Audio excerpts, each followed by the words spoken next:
প্রথম পাঠ। কখনো কাহাকেও কুবাক্য বলিও না। কুবাক্য বলা বড় দোষ। যে কুবাক্য বলে কেহ তাহাকে দেখিতে পারে না।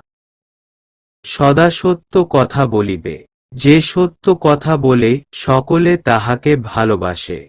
যে মিথ্যা কথা বলে কেহ তাহাকে ভালোবাসে না, সকলেই তাহাকে ঘৃণা করে। তুমি কদাচ মিথ্যা কথা বলিও না। বাল্যকালে মন দিয়া লেখাপড়া শিখিবে। লেখাপড়া শিখিলে সকলে তোমায় ভালোবাসিবে। যে লেখাপড়ায় আলস্য করে কেহ তাহাকে ভালোবাসে না। তুমি কখনো লেখাপড়ায় আলস্য করিও না। নিত্য যাহা পড়িবে নিত্য তাহা অভ্যাস করিবে।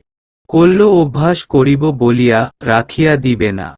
যাহা রাখিয়া দিবে আর তাহা অভ্যাস করিতে পারিবে না। কদাচ পিতা মাতার অবাধ্য হইও না। তাহারা যখন যাহা বলিবেন তাহা করিবে, কদাচ তাহার অন্যথা করিও না। পিতা মাতার কথা না শুনিলে তাহারা তোমায় ভালোবাসিবেন না। অবোধ বালকেরা সারাদিন খেলিয়া বেড়ায়, লেখাপড়ায় মন দেয় না। এজন্য তাহারা চিরকাল দুঃখ পায়। যাহারা মন দিয়া লেখাপড়া শিখে তাহারা চিরকাল সুখে থাকে।